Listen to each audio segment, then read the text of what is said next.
교회를 생각해 볼 때 기대와 소망을 갖게 되는 경우보다 실망과 안타까움을 갖게 되는 경우가 훨씬 더 많음을 부인할 수 없습니다. 구원받은 하나님의 자녀임에도 불구하고 서로 미워하고 갈등하며 자신과 자신이 속한 집단의 이익을 우선적으로 추구하는 일을 멈추지 않는 그러한 모습을 보는 것은 그리 어렵지 않습니다.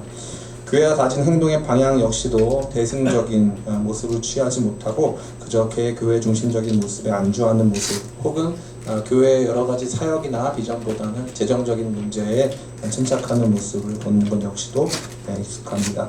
교회를 세워가는 일에 있어서도 더 중요한 가치들, 즉 말씀의 순수성이나 사역적 올바름 등은 고려사항이 되지 못하고 모두가 교회의 생산자요 책임자가 아니라 소비자와 평가자로 전락하여 교회의 영적 서비스를 소비하고 그것들을 평가하는 일에만 몰입하는 것들도 많이 보게 됩니다. 우리는 계속해서 그러한 가운데 안디옥 교회의 이야기를 생각해보고 있습니다. 아마도 눈치 빠른 분들은 이미 파악하셨으리라 생각되지만 실제로 안디옥 교회의 이야기는 너무나도 이상적인 내용들로 가득합니다. 좋은 목회자들, 좋은 사람들, 교회들을 위한 행동과 실천, 바른 신학적, 신앙적 중심성, 교회의 하나됨을 위한 포용과 위임 등 이러한 이야기들은 너무나도 이상적이어서 우리가 봐왔던 교회의 모습과는 상당한 괴리를 보여주고 있습니다. 그러나 제가 아직 순진한지는 모르겠지만 저는 이러한 공동체가 안디옥 교회와 같은 공동체가 지금 이 시대에도 가능하다고 믿습니다.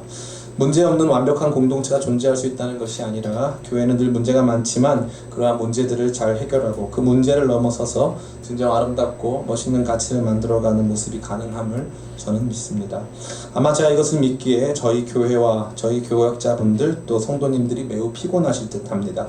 그냥 우리 각자 익숙한 대로 교회라는 기관과 공동체의 힘을 빌어 그냥 신앙생활하고 싶은 것인데 무언가 이상적인 공동체를 위해서 희생하고 또 우리의 성향, 의지, 욕망, 우선순위들을 내려놓으려고 한다는 것은 참 피곤한 일이 된다는 것이지요.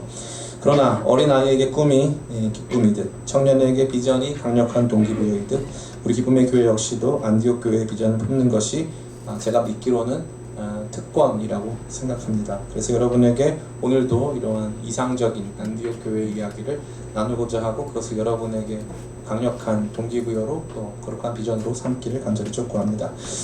그리고 나면 우리는 도대체 목사님 그러면 어떻게 그것이 가능합니까? 이상적인 이야기 많이 들어왔는데요. 그러한 교회가 우리 교회에서 가능하겠습니까? 아마 우리 교회의 한계를 제일 많이 느끼는 사람은 저 자신일 것입니다.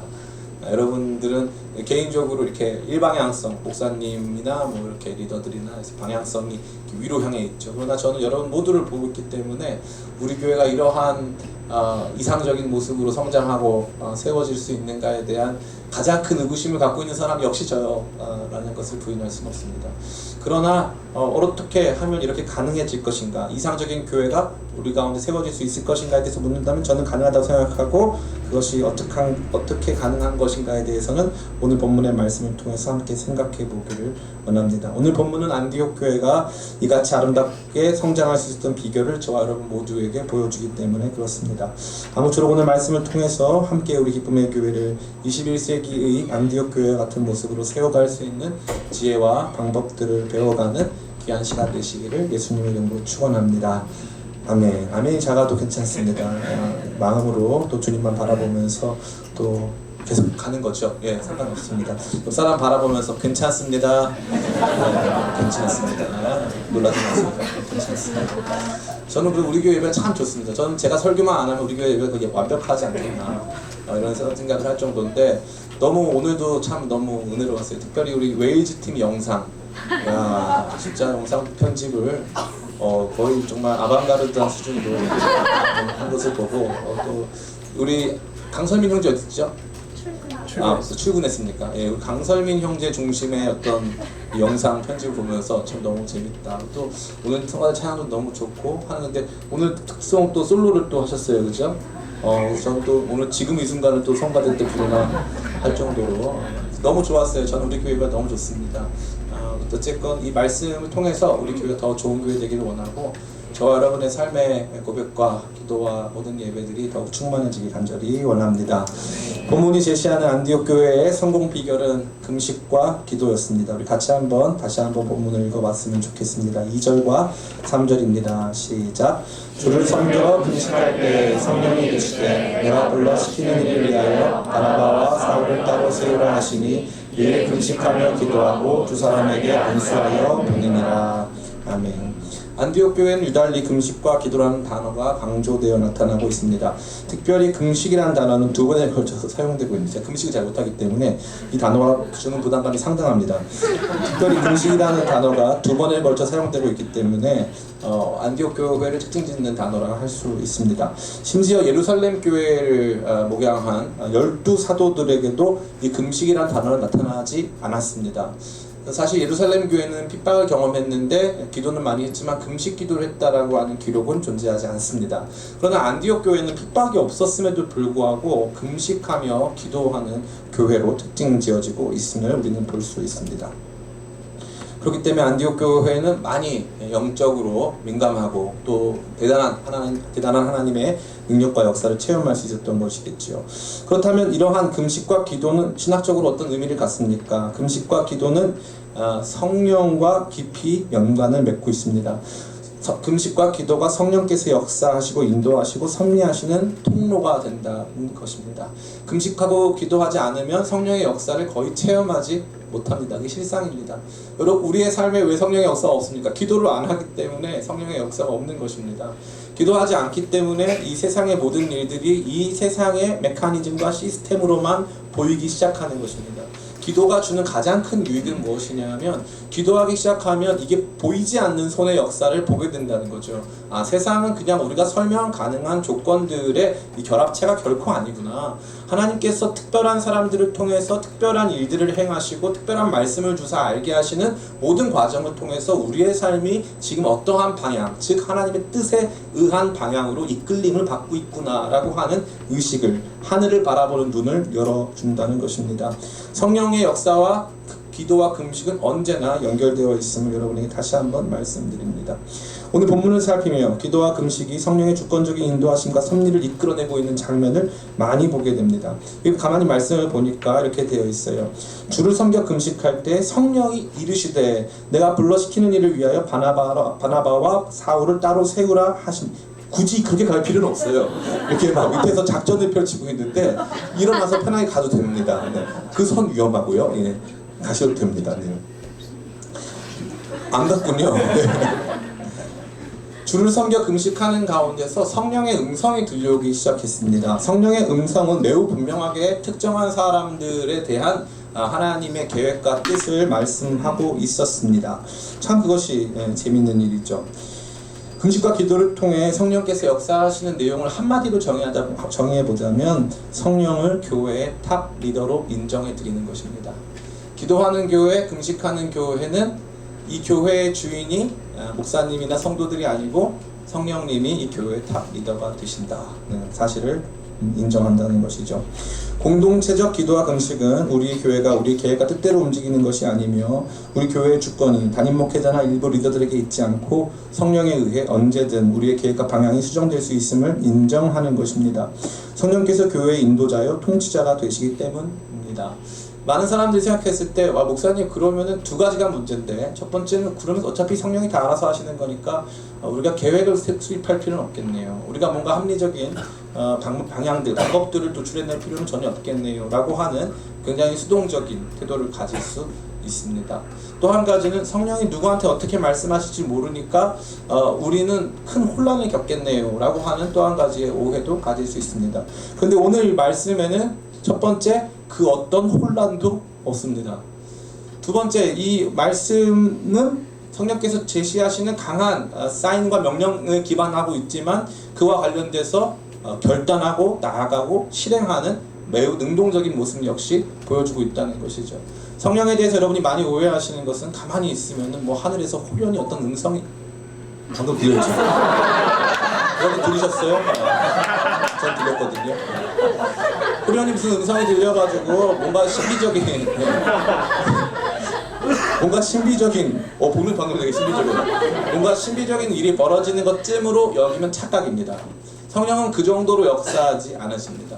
공동체적으로 성령께서 임하셔서 특정인 사람을 특정한 방향으로 역사하게 하실 때에는 하나님께서 매우 구체적이면서 또 매우 확실한 사인을 공동체 모두에게 주신다는 거죠. 이게 제일 재밌는 것입니다. 우리가 이걸 경험해보지 못했기 때문에, 성령께서 우리 모두를 하나로 이끌으시고 방향을 이끌어 가시는 것을 경험해보지 못했기 때문에 성령의 주권적인 개입은 마치 신비스럽거나 혹은 우리 자신을 완전히 수동적인 상태로 만들어버리는 것처럼 생각할 수가 있는데, 이 본문은 전혀 그것을 보여주고 있지 않습니다. 그러기에 기도와 금식이 먼저 저와 여러분에게 제시하는 것은, 그 방향의 어떠함을 떠나서 먼저 제시하는 것은 교회의 바른 로드십, 교회의 주권에 대한 부분을 저와 여러분 모두에게 말해주고 있습니다. 이러한 로드십의 문제, 누가 교회의 주인이냐, 누가 교회의 명령을 할 수 있느냐, 누가 교회의 방향을 수정하고 누가 교회의 방향을 보다 능동적으로 나가게 할 수 있느냐는 바로 성령 하나님만이 그것의 주권자가 될 수 있음을 우리는 볼 수 있는 것이죠.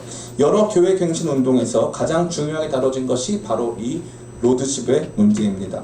교회가 왜 타락합니까? 교회의 타락은 이 로드십의 타락에서부터 비롯되는 것입니다. 담임 목회자가 자기가 교회의 주인이라고 생각하는 경우, 그것뿐만 아니라 반대로 성도가 내가 교회의 주인이라고 생각하는 경우, 이 양측의 균형이 맞지 않는 때가 참 많이 있죠.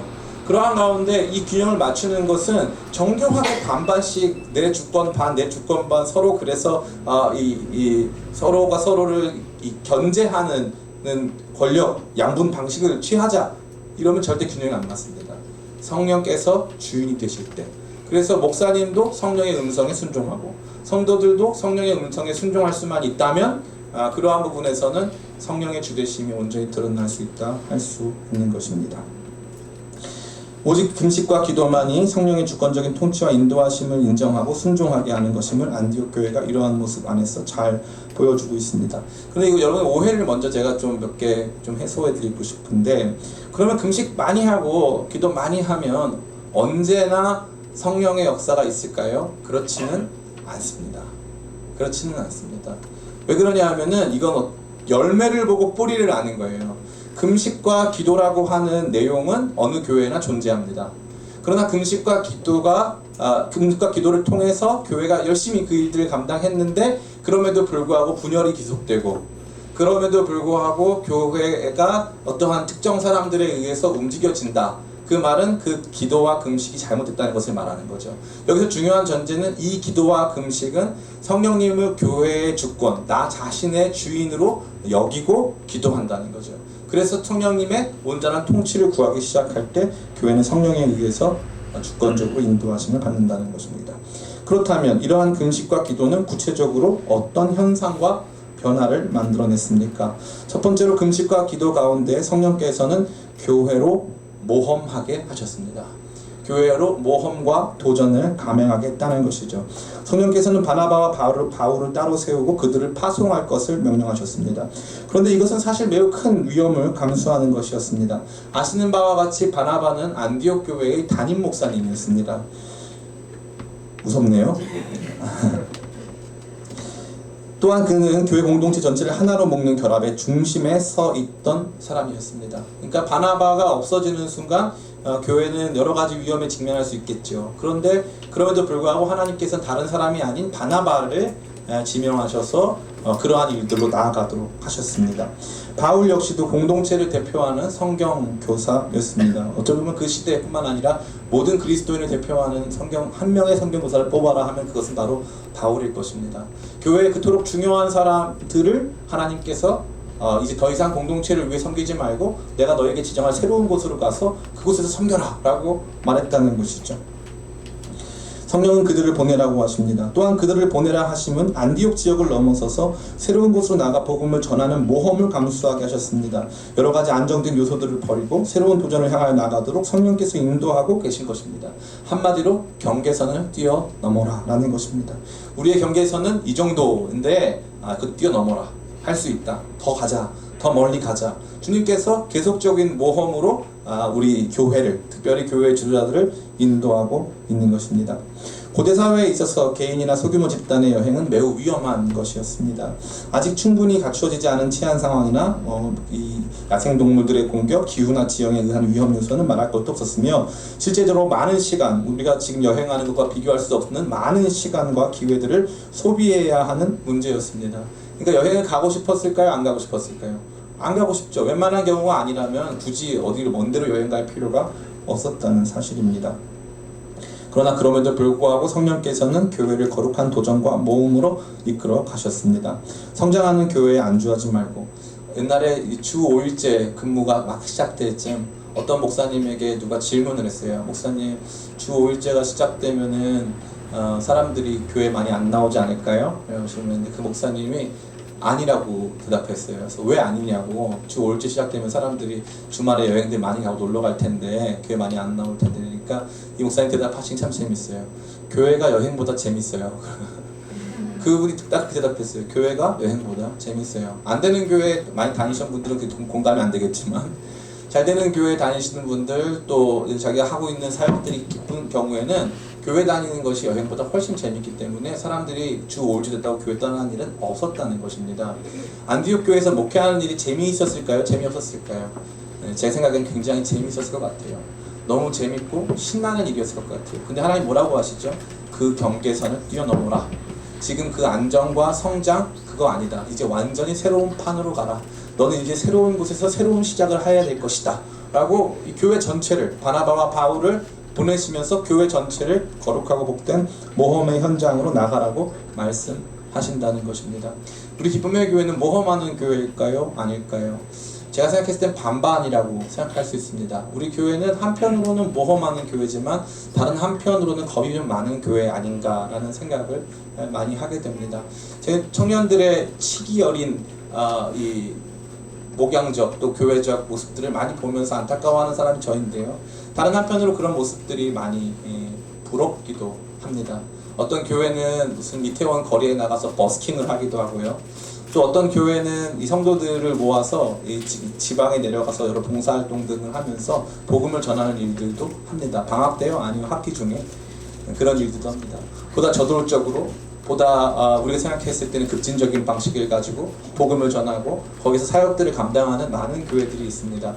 그런 것에 비교해 보자면 우리 기쁨의 교회는 조금 겁이 많아요. 그런데 그것이 아니라면 또 우리가 가지고 있는 아주 멋있는 측면 중에 하나는 선교 지향성이라고 저는 믿습니다. 기쁨의 교회는 그래도 선교하는 교회입니다. 얼마 전에 우리 교회의 재정팀 집사님들하고 같이 대화를 나눌 수 있는 기회가 있었습니다. 교회가 저 개인적으로 목회자로서 엄청나게 큰 자랑은 우리 교회는 선교 헌금 비율이 매우 높다는 사실입니다. 우리 교회 규모에 비해서 많은 분들을 돕고 섬기고 선교하는 일들에 매진하고 있는 것이 저 자신에게는 큰 기쁨이었습니다. 그 얘기하는 끝에 어떤 집사님이 그 말씀을 하셨어요. 목사님, 이게 다 그 나물의 그 밥이에요. 그래서 선교 헌금이 많아지면 그냥 일반 헌금이 적어지고 그래서 이게 어차피 다 똑같은 거기 때문에 그거 그렇게까지 저거 할 건 아니시다, 이렇게 말씀 제가 들은 거 있고 제가 사실 또 그렇게 느꼈습니다. 그러나 그럼에도 불구하고 교회는 선교 헌금 같은 경우는 본 재정과 편입되지 않고 선교만을 위해서 사용됩니다. 그렇기 때문에 우리 교회같이 가난한 교회에서는 그 선교 헌금이라도 끌어서 쓰고 싶을 때가 있을까요? 없을까요? 예, 많습니다. 그러나 그럼에도 불구하고 한 번도 그렇게 해본 적이 없어요. 우리 교회는 가장 힘들었던 순간부터 목회자 사례비 어떻게 줘야 되지 한 걸 고민하는 그때부터 단 한 번도 선교헌금에는 손을 대본 적이 없습니다. 주님께서 우리 교회를 향해서 기쁨의 교회의 안정과 성장만을 추구하며 살아가는 것이 아니라 기쁨의 교회는 경계선을 뛰어넘어 우리가 가야 하는 그곳으로 모험할 수 있는 교회로 주께서 우리를 부르셨기 때문에 우리 기쁨의 교회는 언제나 도전하고 모험하는 일에 앞서 왔습니다. 이와 같은 두 가지의 이 모습들이 우리 교회에 상존하고 있는데, 언제 우리가 조금 더 공격적이 되냐면은 까짓 거 한번 가자 이거 언제 되냐면은 기도할 때 성령께서 우리 가운데 함께 하셔서 기도하도록 우리 인도하기 시작할 때 우리 교회는 다른 교회가 할 수 없었던 것만큼 또 많은 교회들이 도전할 수 없는 것만큼 더 크고 위대한 모험들을 감행하고 있습니다. 저는 여러분들을 그러한 모험으로 초청하길 원합니다. 제가 여러분 초청하면 여러분 오시겠어요? 아까 보니까 우리 미얀마 팀장 윤예은 자매가 이 계단에 서서 지나가는 사람들한테 마치 스핑크스가 수수께끼를 내듯 계속 한 사람 지나가면 미얀마 가냐? 그 다음 사람 미얀마 깡패인 줄 알았어요. 무슨 깡패인 줄 알았어요. 지나가는 사람마다 미얀마 가? 안 가? 저도 몰랐죠. 우리 교회가 이런 식으로 설교하고 있다는 사실 저는 전혀 몰랐습니다. 너 미얀마 가? 안 가? 이거 계속 그리고 미얀마 스케줄 철저히 자기 스케줄에 맞춰서 짜놓고 깡패를 만났는데 사람들이 무서워서 그 길을 못 지나가요. 그런 모습을 막 보여주더라고요. 그러한 모습을 제외하고 보자면 우리 교회는 진짜 선교하는 교회로 조금씩 나가고 있지 않나 싶고 참 기쁨이요 즐거움인 것 같습니다. 우리 청년들 요즘 들어서 우리 교회에 이제 결혼 소식이 많아지고 취업 이런 소식들이 많아지면서 사실 우리 교회의 에너지가 좀 이렇게 많이 감소하지 않겠나 싶었는데 흥미로운 건 교회가 계속적으로 더 강력한 열정과 에너지에 사로잡히고 직장을 다니는 가운데서도 또 결혼 생활을 하는 가운데서도 함께 선교하고 아까 보신 이렇게 이상한 모습 보여준 그 형제와 그 사진 찍은 자매가 또 부부거든요. 그런 분들이 같이 선교하는 모습 보면서 참 우리 기쁨의 교회, 모험하는 교회, 도전하는 교회로 조금씩 성장하고 있음을 보게 됩니다. 기도할 때 하나님께서 저와 여러분에게 그 거룩한 비전을 허락하시고 주의 음성 들려주사 우리가 가지고 있는 경계들, 우리가 가지고 있는 한계들을 뛰어넘어 하나님께서 주시는 거룩하고 복된 모험으로 나아가게 하는 줄 저는 믿습니다. 저와 여러분 모두 그러한 기도로 성령의 인도하심을 쫓아 거룩하고 복된 모험의 현장으로 나아가시길 간절히 축원합니다. 두 번째로 금식 가운데 성령께서는 교회를 첫 번째는 모험하게 하셨지만 두 번째는 순종하며 희생하게 하셨습니다. 마치 동전의 양면과 같이 안정을 버리고 모험을 택하기 위해서 누군가는 자신이 가진 무언가를 버려야 하기 마련입니다. 보내는 입장에서도 모험은 일종의 희생입니다. 목사님, 바나바와 바울이 갔는데 뭐 다른 사람들이야 무슨 희생했겠습니까? 그렇지 않습니다. 재밌는 것은 보내는 사람 입장에서도 이것은 큰 모험이 될 수 있었다는 것이죠. 잘 아시는 대로 뿐만 아니라 정작 더 큰 희생은 가는 사람들에게도 주어져 있습니다. 바나바는 아까 말씀드린 것처럼 안디옥 교회의 담임 목회자였습니다. 사실 그는 안디옥 교회 성장에 있어서 혁혁한 공헌을 하였습니다. 그 과정은 모험 그 자체였습니다. 그러나 하나님께서는 바나바에게 다시 한번 안정을 버리고 희생할 것을 말씀하십니다. 바나바의 삶 전체가 사실 그는 희생의 아이콘이었어요. 바나바가 예루살렘에 있을 때 자기에게 속한 밭을 팔아서 사도들의 발 앞에 두었습니다. 그의 이름은 요셉인데요. 원래 이름은 요셉입니다. 바나바의 이름은. 바나바는 별명입니다. 바는 아들이란 뜻이고 나바는 위로란 뜻이에요. 위로의 아들. 자기의 것을 다 내어주어서 다른 사람 섬겨서 교회에서 얼마나 많이 섬기냐면 이 사람은 진짜 위로의 아들이다. 저 사람 저거 하려고 태어났나 보다. 섬기려고 태어난 사람인가 보다 할 정도로 많이 섬겼어요. 그렇게 이 섬긴 이 바나바가 안디옥에 와서 드디어 빛을 발하기 시작하고 안디옥이 엄청나게 큰 이 교회로 성장하기 시작하지 않았습니까? 그런데 뭐라고 하시는 거죠? 또 버리라는 겁니다. 또 버리라는 것. 만약에 두 명의 남자가 있다고 치십시다. 두 명의 남자에게 전쟁에 가라고 합니다. 한 명은 이미 전쟁터에서 한 15년간 전쟁을 치러본 사람이고 다른 한 명은 전쟁터에 가본 적이 없어요. 전쟁 가면 10억 줄게. 전쟁터 가라고 하면은 이 첫 번째 사람과 두 번째 사람 중에 누가 전쟁터에 나갈까요? 너무 어려운 질문을 드려서 죄송합니다. 그러나 처음 나가보는 사람은 아마 전쟁터가 얼마큼 무서운지를 몰라서 그냥 10억 정도 주면 얼마든지 나가겠다 하는 마음이 있을 거예요. 근데 전쟁터에서 15년쯤 전쟁을 더 많이 치러본 사람일수록 전쟁의 무서움을 아는 것입니다. 희생을 해본 사람이 그 희생의 무게를 아는 것이죠. 바나바는 아마 그 희생의 무게를 충분히 이해했을 것입니다. 그런데 하나님께서는 다시 한번 또 바나바에게 그 희생을 감당하라는 것입니다.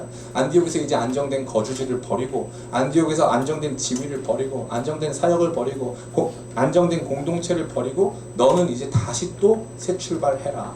이거 얼마나 무서운 이야기입니까? 얼마 전에 오늘 저희 집사람 저한테 그러더라고요. 설교가 중간에 재미없거든 내 얘기를 해라. 내 얘기를 해서 이목을 끌어라. 그래서 너무 희생적인 태도다. 제가 생각했어요. 놀랍다. 어떻게 저런 희생을 생각을 할 수 있었을까? 저는 이제 가끔 저희 집사람과 이제 그런 대화를 나눠요. 마치 바나바처럼 이렇게 우리가 선교지에 가야 한다면 우리 어디로 갈까? 우리 집사람 아프리카? 이렇게 얘기하더라고요. 근데 제가 보면서 이거를 지금은 생각하기가 쉬운데 만약에 우리 교회 더 커지고 더 안정적인 생활과 안정적인 공동체가 있다면 아마 우리가 선택하는 것이 너무너무 어려울 것 같아요. 그런데 이걸 누가 하게 하신다는 거예요? 여러분이 저 등 떠밀어가지고 목사님 선교지 가세요. 그럼 제가 여러분한테 갈게요라고 할까요? 아니면 여러분 고소할까요? 제가 봤을 때는 저 등 떠밀어 선교지 보내려고 그러면 아마 제가 고소까지는 안 하고 이제 많이 축복기도 해줄 거예요. 화가 많이 나겠지만. 근데 재밌는 거는 여러분 중에 누가 아무리 등 떠밀어도 나갈 마음이 없잖아요, 지금은. 그런데 성령께서 계속 기도하는데 가라 말씀하신다면 아마 갈 것 같아요. 거기가 어디든 갈 것 같습니다. 성령께서는 저와 여러분 모두에게 찾아오셔서 말씀하시는데 그분의 설득은 너무 강력해서 우리로 하여금 희생도 감당케 하십니다. 기독교 복음의 진전의 역사는 희생의 역사라 해도 과언이 아닙니다. 그러나 그 희생에는 다른 부작용이 없었어요. 사람이 보냈으면 억울하고 답답하고 다 피해자들밖에 없었을 거예요. 그러나 성령께서 보내셨기 때문에 거기에는 그 어떠한 주님을 향한 그 어떠한 원망도 없이 기쁨으로 우리 자신을 내어드릴 수 있는 복된 희생이 있는 줄 믿습니다. 이 말씀은 다른 한편으로는 참 무서운 말인데 금식하고 기도하지 않고 그 금식과 기도 가운데 성령의 충만을 경험하지 못한 교회의 특징은 희생하지 않는다는 거죠. 희생하지 않는다는 거예요. 그 어떠한 지위도 그 어떠한 안정도 그 어떠한 관계도 성령께서 말씀을 아무리 하셔도 듣지 않는 상태가 오니까 희생을 못하는 거예요. 나는 못 내려놓겠다는 거죠. 그래서 어디도 못 가고 아무 일도 하지 않고 나의 희생보다 남의 희생을 더 앞서서 이렇게 요구하는 상황이 많이 발생한다는 것입니다. 이것은 우리가 익숙한 교회의 모습 아닐까요? 많은 교회들이요, 이 누군가의 희생은 당연하고 생각하고 나의 희생은 생각하지 않습니다. 왜 그럴까요? 교회가 성령에 의해서 움직이지 않기 때문에 그래요. 교회의 이 희생 순위는 목사님이 먼저 희생해야 된다고 생각해요. 담임 목사님 먼저 희생해야지. 제가 할 건데, 제가 먼저 희생을 할 건데 여러분이 그걸 늘 당연하게 생각하면 좀 얄미운 것 같아요. 그죠? 사람 다 똑같아요. 제가 그 희생 할게요. 공산당이 들어와서 저보고 예수 믿는 사람 죽인다면 제가 먼저 죽을게요. 그래서 제가 먼저 안 죽으면 막 겁쟁이라고 막 해줘서 상관없어요. 상관없는데 유튜브에 막 올려도 상관없어요. 근데 그건 할게요. 그런데 우리 안에 자꾸 어떤 마음이 있냐면 당연히 네가 희생해야지. 당연히 당신이 희생, 당연히 장로들이 먼저, 당연히 집사들이 먼저, 당연히 리더들이 먼저, 당연히 목사가 먼저 해야 될 거 아니야. 이러한 생각을 갖는 중요한 이유가 뭡니까? 교회가 성령에 의해서 움직여지지 않기 때문에 그래요. 저는 사실 이 SNS 통해서 교회에 대한 비판을 하시는 분들 굉장히 많이 보는데 이 교회에 대한 비판을 언제나 타인을 향해 있어요. 언제나 타인이에요. 타인이 희생을 들여서 그 사람이 자기 욕심을 더 많이 부려서 이게 다 문제라는 거죠. 정작 자기는 문제가 없다는 거예요. 그렇지 않습니다. 성령께서 임하기 시작하고 교회가 성령에 의해서 인도함을 받기 시작하면요, 목사들이 변화되는 게 아니고 성도들 안에서 놀라운 변화가 일어나기 시작하고 교회의 변화가 시작됩니다. 저는 여러분들이 이 교회라고 하는 단어를 너무 지나치게 우리가 지금 보고 있는 기쁨의 교회라던가 뭐 강남에 있는 뭐 무슨 사랑의 뭐 교회라던가 그 본의 아니게 신명을 걸어냈죠. 그런 교회를 특정지 생각하지 마세요. 뭐 이렇게 어떤 특정 교회는 성령이 충만하고 특정 교회는 성령 충만하고 그런 뜻이 아니라 하나님께서 우리 각 사람을 교회의 일원으로 불러주셨는데 우리가 속해 있는 그곳에 성령에 의한 강력한 주권적 인도하심이 있다면 성도들이 자발적인 희생과 헌신을 하기 시작한다는 것입니다. 그건 누가 요구하지 않아도 자연스럽게 하는 거죠. 모험, 도전, 한계를 뛰어넘는 일들, 그냥 난 여기가 좋사오니 여기 머물고 있겠습니다. 그건 성령에 의한 역사가 결코 아닙니다. 성령의 역사는 보내심의 역사고 보내실 때 희생을 감수할 수 있도록 성령께서 저와 여러분 모두를 초청하고 있다는 사실입니다. 세 번째로 이러한 성령의 역사, 기도와 금식 가운데서 주어진 성령의 역사는 교회의 하나됨을 유지시켜 주었습니다. 바나바와 바울의 파송 문제는 얼마든지 교회 안의 긴장과 갈등으로 이어질 소지가 있었습니다. 바나바는 교회의 핵심 설립 그룹이라고 할 수 있는 구브로 사이프러스 섬 출신이었습니다. 그러기에 바나바의 부재시 사이프러스 섬 출신의 성도들 안에 불만이 제기될 수 있었습니다. 동시에 그 기회를 틈타서 다른 그룹이 리딩 그룹으로 더 지도층 그룹으로 그 위상을 차지하고자 했을 수 있습니다. 사람이 모이는 곳에는 정치가 없을 수 없습니다. 우리 기쁨의 교회가 아직 정치가 없는데 그 이유가 뭐냐면 아직 안 친해서 그래요. 조금 지나면 야 우리가 남이가 하면서 이제 모이기 시작하고 우리 교회 안에서 새로운 그룹들이 형성되기 시작하고 하기 시작하면 교회 안에는 반드시 정치가 들어올 수밖에 없습니다. 교회 안에 정치가 있다는 것은 나쁜 것이 아니에요. 무슨 교회 안에 정치가 있습니다. 정치 있습니다. 없으면 이상한 거죠. 있어야 돼요. 근데 이 정치가 사람이 하는 게 아니라 성령께서 하실 때 가장 아름답게 되는 것입니다. 100명 있으면 100명하고 다 친할 수가 없잖아요. 그렇죠? 우리는 친한 그룹과 그룹 중심으로 교회가 움직여지게 되어 있습니다. 초대 교회 때도 파가 있었습니다. 예루살렘 교회 대표적인 두 파가 있었죠. 헬라파, 히브리파가 있었습니다. 고린도 교회 4개의 파가 있었습니다. 게바파, 아볼로파, 그리스도파, 바울파 4개의 파가 있었습니다. 교회 안에는 그러한 방식으로 파가 존재할 수밖에 없는 것이죠. 그러나 그 4개의 파, 3개의 파, 2개의 파 각종 그룹들이 성령의 하나 되게 하시는 역사 가운데 하나 되는 것입니다. 바나바와 바울이 없어졌는데 바나바가 담임 목사이기 때문에 없어졌기 때문에 교회의 방향, 야 바나바 목사님이 할 땐 이렇게 했어, 이 얘기 반드시 나올 수밖에 없거든요. 바나바가 또 보통 사람입니까? 정말 희생의 아이콘이고 수많은 사람들을 살리는 사람이고 하나님 가라 하시면 다 순종하는 그런 사람 아닙니까? 그런 사람 뒤에 누가 다른 사람이 가면 쉽지가 않습니다. 그런데 안디옥 교회는 바나바가 다시 돌아왔을 때도 문제가 없고 다시 또 나갔을 때도 또 문제가 없고 사도 바울이 다시 또 돌아오면 사도 바울 또 환영해 줍니다. 이게 안디옥 교회가 가진 저력이에요. 하나됨을 만드는데 마치 우리가 어떤 블록을 쌓아놨는데 블록에서 굉장히 중요한 중심을 잡아주는 축이 빠졌는데 성령께서 딱 메꾸시는 거예요. 그걸 경험하는 거죠. 교회는 그걸 경험할 때부터 달라지기 시작합니다. 이 교회가 특정 몇몇 사람이 만들어가는 교회가 아니구나를 발견하는 거예요. 그때부터 교회에 대한 경외감이 달라지기 시작하는 것입니다. 어떤 교회에서 담임 목사님이 더 큰 교회 담임 목사님으로 청빙되어 가셨습니다. 그 교회는 처음에 한 1000명 정도 모이던 교회인데 그 목사님이 부임하셔서 자그마치 5000명 이상으로 부흥을 했어요. 근데 그 목사님이 다른 교회로 15,000명 정도 모이는 교회에 담임 목사님으로 청빙되어 가셨습니다. 이 목사님이 그 가는 과정에서 저는 참 감사하고도 좀 좋았던 모습이 이 목사님은 1년 더 그 교회에 남아있으면 원로 목사가 됩니다. 원로 목사가 되면요 좋은 혜택이 있어요. 그래가지고 저도 하고 싶고요. 근데 원로 목사 1년만 버티면 원로 목사가 되는데 이 목사님이 그거 딱 포기하고 그냥 이 15,000명 교회 담임으로 딱 이제 부임을 하는 거죠. 그랬더니 갑자기 이 5,000명 있는 교회에서 난리가 났어요. 도대체 어떻게 목사가 그렇게 할 수가 있느냐, 우리를 버리고 가면 어떡하냐, 나는 그 목사님 때문에 이 교회 섬기려고 지금 멀리서부터 이사 와가지고 이 교회 다니고 있는데 너무 무책임한 행동이라고 해서 게시판이 거의 폭파 직전까지 이르렀습니다. 그때 혜성처럼 어떤 익명의 성도 한 사람이 글을 쓰기 시작했어요. 우리 교회는 누가 주인입니까? 우리 교회를 존속하게 하고 남아있게 하고 지속적으로 그 사역을 감당하게 하는 일은 누가 하는 겁니까? 그 목사님이 하는 겁니까? 아니면 하나님이 하시는 것입니까? 성도들이 거기에서 저는 그게 참 멋있었어요. 인정하는 거죠. 린정? 린정. 그래가지고 딱 그거 딱 했는데 무슨 말이냐, 그래도 목회자가 그러면 안 된다. 다 없고 그 말 한마디에 제가 그 생각 들었어요. 그 목사님 목회 참 잘하셨다. 목회 참 잘하셨다. 성도들이 얼마든지 흔들릴 수 있는데 그 말 한마디에 모든 성도들이 댓글을 달기 시작했어요. 아멘. 맞습니다. 우리 교회는 그 목사님이 주인이 아닙니다. 우리 교회의 주인은 하나님이십니다.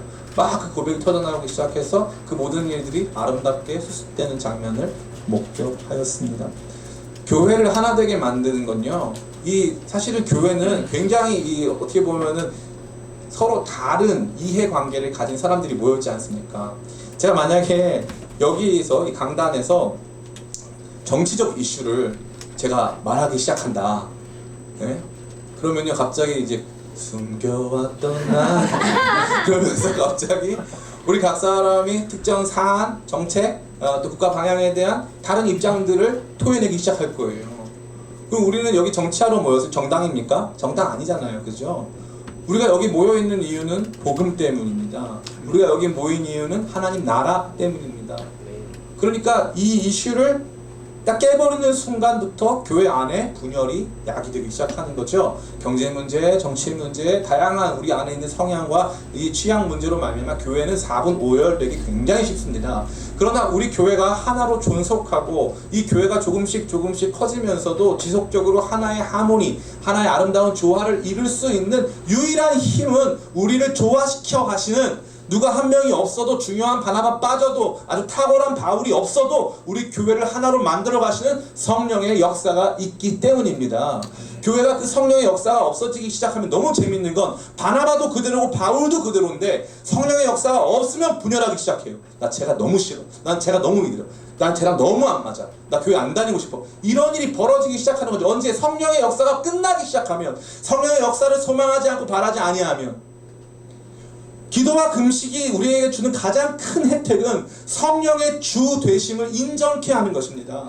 나보다 더 지혜롭고, 나보다 더 능력 있고, 나보다 우리 교회를 더 사랑하시는 성령께서 친히 오셔서 우리 교회를 인도하시기를 소망한다는 것이죠. 많은 사람들이 그런 얘기합니다. 목사님 너무 교회에 대한 설교를 너무 많이 하세요. 왜 우리 성도 각자에 대한 설교를 많이 안 하시나요? 라고 물어본다면 마치 이와 같습니다. 저는 여러분들에게 가끔 드리고 싶은 정보 중에 이 부동산에 관련된 정보가 굉장히 많아요.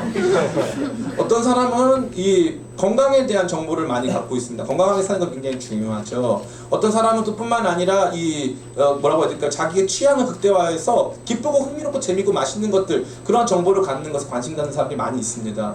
그래서 제가 생각했을 때 우리 20대, 30대 청년들이 지금부터 준비하고 노력하고 또 어떻게 보면은 사회생활에서 필요한 것 중에 하나가 부동산이라고 생각해요. 그 부분에 대해서 지혜를 가져야 돼요. 그 지혜라는 건 뭐냐면은 선한 지혜.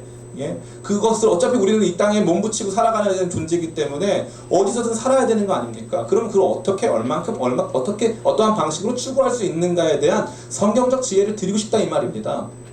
근데 많은 사람들이 거기에는 관심이 없고 오늘 하나님을 만나는 일에 중요하고 그것도 다뤄야겠지만 더 중요한 것 중에 하나는 구조와 형식, 틀을 갖추는 것이죠. 신앙의 형식과 틀, 내 신앙이 발 뻗고 누울 자리를 만들어야 되는데 여러분이 발 뻗고 누울 자리는 교회입니다. 여러분이 발 뻗고 누울 자리, 여러분이 헌금하는 곳 교회, 여러분이 함께 여러 가지 활동들을 감당하는 것 교회, 영적 서비스를 받는 곳 교회, 내가 죽을 때 내 장례를 집행해 주는 것 교회, 내가 결혼할 때 내 결혼을 축복해주고 함께 해주는 것 교회, 증인이 되어주는 것 교회. 그럼 어떠한 교회를 만날 것이냐가 나의 결혼과 나의 죽음과 나의 삶의 모든 시간과 순간들을 함께 해주는 것이죠. 어떤 공동체를 어떻게 만나서 어떻게 하나님을 만나고 추구할 것인가, 너무나 중요한 문제인데 이 중요한 이슈를 다루는 가운데서 여러분들 어떠냐면은 마치 교회와 내가 별개예요. 우리 교회는 나빠. 왜 나쁩니까? 나 때문에 나쁜 거죠. 그래요. 우리 교회는 여러분이 같이 만들어가는 거였거든요.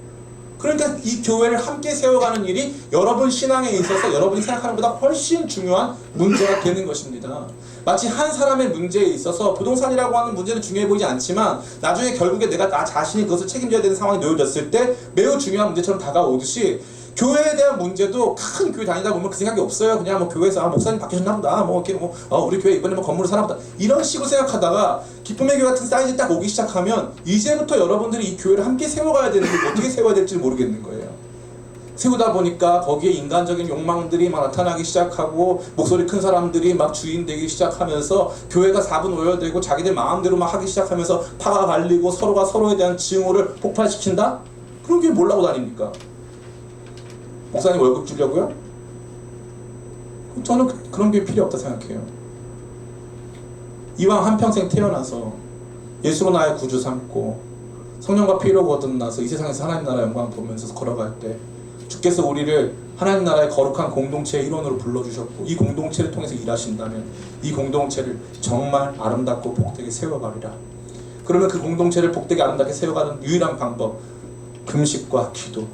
금식과 기도를 통해 성령이 그 교회에 말씀하시고 성령이 그 공동체 모두를 이끌어 가시고 성령이 특별한 사람들에게 사명을 주셔서 그들로 희생케 하시고 그 희생을 함께 바라보면서 그들을 돕게 하시고 그러한 도움 가운데서도 끝까지 하나됨을 유지하게 하시는 위대한 능력을 체험하는 것, 그것이 여러분들이 이 젊은 시대 때 반드시 경험해봐야 할 굉장히 중요한 문제가 되는 것입니다. 많은 사람들이 그거 모르고 교회를 마치 학교와 같이 여겨요. 그냥 뭐 이 학교 좋으면 다니고 안 좋으면 안 다니죠. 기쁨의 교회는 그런 교회가 아닙니다. 기쁨의 교회는 저와 여러분이 함께 세우는 교회예요. 기쁨의 교회에는 아직 구경꾼이 많이 필요 없습니다. 기쁨의 교회는 생산자 교회입니다. 소비자 교회가 아니에요.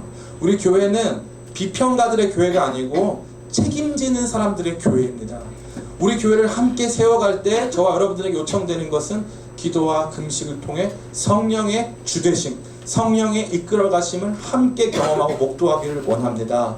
저 목사님에게 주신 그 말씀이 있다면 주님 우리에게도 주시옵소서. 저 목사님을 향해서 주께서 품으신 뜻이 있다면 그 뜻을 우리에게도 알게 하사 성령의 하나 되게 하심을 경험하게 하시옵소서. 그래서 저 목사님이 희생하는 저 희생의 발걸음 쫓아서 우리도 희생할 수 있도록 주여 도우시고, 저 목사님이 뛰어넘는 교회의 한계와 장애 경계선을 넘어서 우리도 열방을 향해 행진할 수 있는 복된 마음을 우리 가운데 허락하여 주시옵소서. 성령님 우리 가운데 운행하사 우리로 새로운 길을 걷도록 인도하여 주시옵소서. 이러한 간절한 기도, 이러한 간절한 간구가 우리 가운데 필요하다는 사실입니다. 왜 교회를 인간 공동체 제도로 전락시켰냐는 말입니다. 왜 교회 안에 제일 중요한 문제는 언제나 합리성이 되어야 합니까? 그동안 합리성의 문제가 많이 대두됐기 때문에 교회가 그 합리적인 최소한 미니멈을 지키지 못했기 때문에 수많은 사람들이 교회를 비판한다는 사실은 제가 알고 있습니다. 그러나 합리성, 다시 말해서 모든 것들이 인간이 생각했을 때 타당한 수준에 멈추려면 왜 교회가 있어야 합니까? 합리성이 최소한이고 최소한만 맞추면 된다면서요. 그럼 교회는 왜 필요합니까? 하나님은 무엇을 통해서 역사하시는데요? 하나님 교회를 통해서 역사하십니다. 그러면 교회는 하나님의 일하심을 봐야 하는 것이고 하나님의 일하심은 저와 여러분을 통해서 하는 것이기 때문에 성령께서 우리를 주권적으로 인도하시는 이 감격 없이 아무리 위대한 안티옥 교회라고 할지라도 아무 능력이 없는 것입니다. 사랑하는 기쁨의 교회 성도 여러분, 이제 말씀을 마칩니다. 저는 이 말씀을 통해 여러분에게 엄청난 부담을 드리고 싶었습니다. 개인적으로 성공한 것 같고요. 많은 사람들이 생각합니다. 목사님이 하시는 이야기, 목사님 하는 얘기 너무 좋은데 너무 이상적인 교회입니다. 예, 저도 알고 있습니다. 이게 쉽지가 않아요. 우리 교회가 지금 다 겉으로 다 하나 되어 보이는 것 같죠? 완전히 다 하나일까요? 서로 되게 다 친하고 아무 문제 없을까요? 아니요, 그렇지 않아요. 뚜껑을 열어보면요, 아마 이 싫어하는 사람 리스트 적어보게 하면요, 한번 1인당 20명씩 적을걸요? 저 사람하고 같이 절대 뜰을 묶어주지 마세요. 이런 사람들 리스트 적으면 어쨌든 보면 유치하기까지 합니다. 저기까지 해가지고 신앙생활 해야 되나 좀 슬프기도 하고요. 참 안타깝죠. 왜냐면 그동안 배운 게 없어서 그래요. 교회가 무엇인지를 배운 적이 없으니까 그냥 교회는 그냥 기관인 거예요. 내가 아닌 거죠. 내가 평가할 수 있는 거예요. 내가 그냥 유체 이탈 확보해도 되는 거예요. 그냥 교회가 문제야. 아니요, 내가 문제인 거죠. 내가 문제예요. 어떤 내가? 성령의 인도하심을 받지 않는 내가, 모험하려 하지 않는 내가, 희생하려 하지 않는 내가, 하나 되고 싶어 하지 않는 내가 문제인 거죠. 교회는 기도와 금식을 통해 성령의 인도하심을 경험할 때 이해할 수 없는 사람들, 담임 목사 나가라고 하는데 제가요? 제가 오늘 좀 열심히 하는데요? 저 나가면 안 되는데? 너야 너.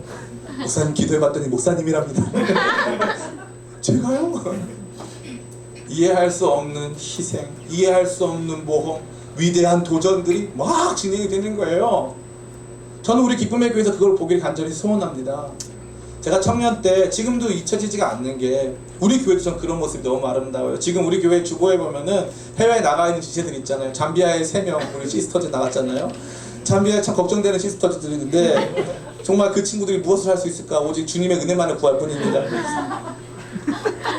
근데 보면은 제가 청년부 때 무슨 일이 있었냐면은 한 150명 정도 되는 이제 청년부였는데, 그러면은 꼭 뭐 한 달에 한 번씩 누나들이 이번에 어디 저기 누구 자매가 우즈베키스탄 1년 단기 공교로 갑니다. 우리 같이 파송해 줍시다.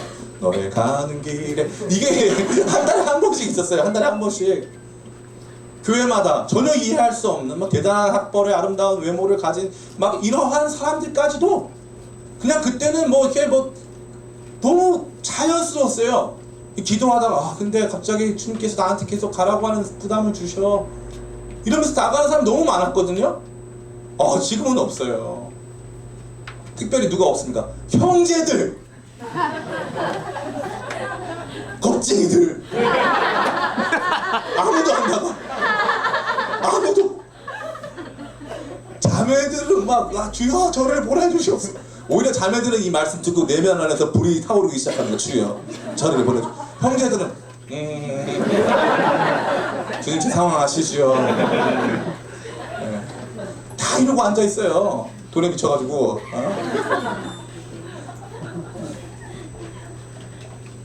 성령께서 임하시면 달라집니다.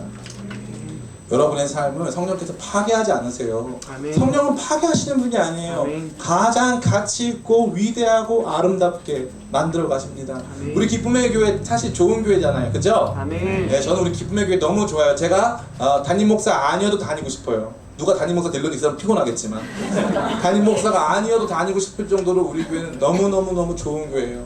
그런데 우리 교회에 성령의 역사가 없어지면 아무리 좋은 사람이 모여서도 소용없어요. 아무리 탁월한 사람들 모여서도 소용없어요. 우리 교회에 성령의 역사가 없으면 우리 교회는 도전을 멈출 것이고, 우리 교회에 성령의 역사가 없으면 희생하는 사람이 한 명도 없을 것이고, 우리 교회에 성령의 역사가 없으면 하나 될 수가 없습니다.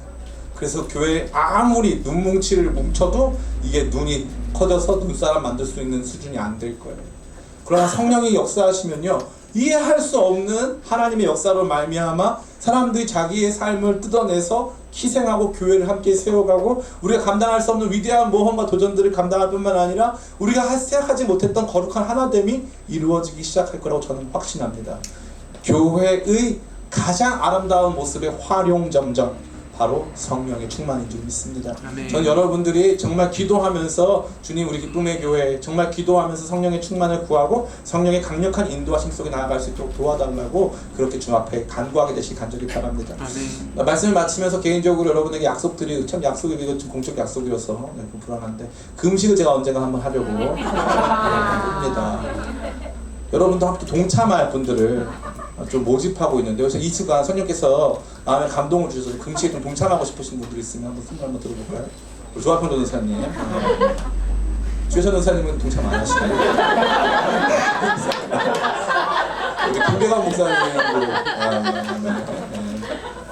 그래서 우리 교역자들도 한번 같이 금식하려고 하는데, 여러분 진짜 기도해 주세요. 우리 교회에 이대로 그냥 우리끼리 거기 그냥 그 교회 재밌어 이거 말고, 그 교회 하나님이 일하시는 교회야, 성령께서 운행하시더라, 그거 함께 우리 모두 목도하고 그러한 이야기로 우리의 삶의 이야기, 우리 삶의 교회의 이야기를 같이 세워가는 저와 여러분 다 되시기를 예수님의 이름으로 축원합니다.